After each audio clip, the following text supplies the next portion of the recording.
In our modern world, achievement is often framed as a product of intense effort, relentless striving, and meticulous planning.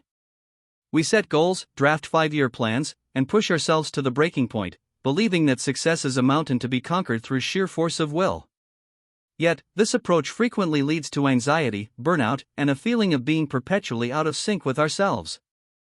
The ancient Chinese philosophers, from Confucius and Mencius to Zhuangzi and Laozi, identified this paradox centuries ago and proposed a radically different path to effectiveness and fulfillment.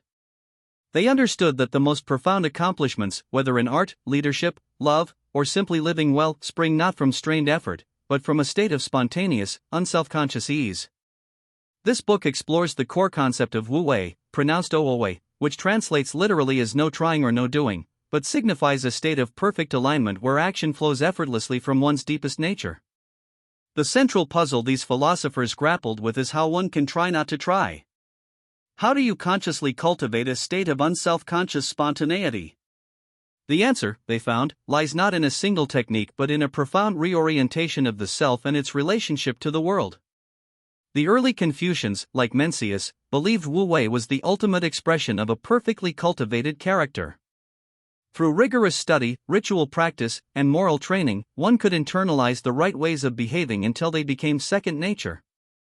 A truly virtuous person does not calculate each generous act, generosity simply flows from who they are. Their try is invested in the long, careful cultivation of the self, so that in the moment of action, no trying is required. The body and mind, trained through habit and reverence for tradition, know what to do. This path emphasizes building a coherent, ethical self through discipline, so that one's spontaneous impulses are inherently good and harmonious with the social order. In stark contrast, the Taoist tradition, exemplified by Zhuangzi, viewed such conscious cultivation with deep suspicion. For Zhuangzi, the Confucian project of molding the self through social rules and rituals was itself a form of violent interference with our original, innate nature, RD, pronounced da, or innate vital power.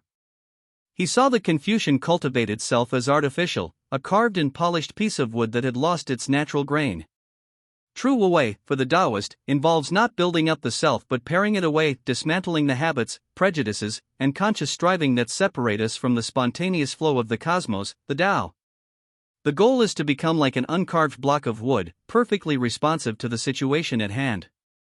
Zhuangzi's famous stories of butchers and swimmers who perform complex tasks with sublime ease illustrate this. Their skill comes from forgetting technique and the conscious self, instead merging so completely with the activity that they move with its inherent patterns. Here, effort is directed toward unlearning, toward achieving a state of pure, egoless responsiveness. This philosophical debate is not merely academic, it maps directly onto modern scientific understandings of the human mind. Our mental life is a constant negotiation between the hot, fast, automatic network, our gut feelings and trained instincts, and the cool, slow, conscious network, our deliberative, planning mind. Wu Wei represents a state where these systems are in perfect harmony. The automatic system, rich with deeply internalized knowledge, takes the lead, while the conscious mind quiets down, becoming a relaxed observer rather than a frantic micromanager. This is the zone or flow state described by athletes and artists, where time distorts and action feels effortless. The paradox of trying not to try is the process of using the conscious mind to train the automatic system, through practice, ritual, or meditation, so that eventually the conscious mind can gracefully step aside and let the trained intuition operate without interference. The danger, as both the ancients and modern psychology note, is that the conscious mind, anxious for control, can clutch or choke, sabotaging the very spontaneity it seeks. The practical journey toward Wu Wei, then, is about creating the conditions for spontaneity to arise. It is an indirect approach. You cannot command yourself to be spontaneous any more than you can command yourself to fall asleep. But you can create a conducive environment. This might involve the Confucian practice of ritual, performing meaningful routines until they shape your character from the inside out. It might involve the Taoist practice of engaging with art or nature to dissolve the boundaries of the ego. It always involves a degree of trust in your trained abilities, trust in the process, and trust that the best response may emerge from a place beyond your conscious planning. It means learning to value the quality of engagement over the obsessive pursuit of predetermined outcomes. A musician in Wu Wei is not thinking about the notes or the audience's approval, she is merged with the music. A leader in this state is not manipulating followers but inspiring them through genuine, unforced virtue.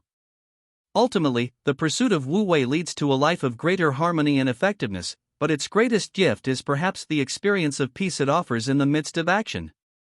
It replaces the friction of striving with the flow of being. By exploring these ancient Chinese insights, we discover that the power of spontaneity is not about laziness or passivity. It is the hard-won fruit of intelligent practice and self-understanding. It is the art of aligning yourself so completely with your deepest values, your trained skills, and the situation before you that the right action unfolds of its own accord. In the end, trying not to try is the most sophisticated and rewarding form of effort there is.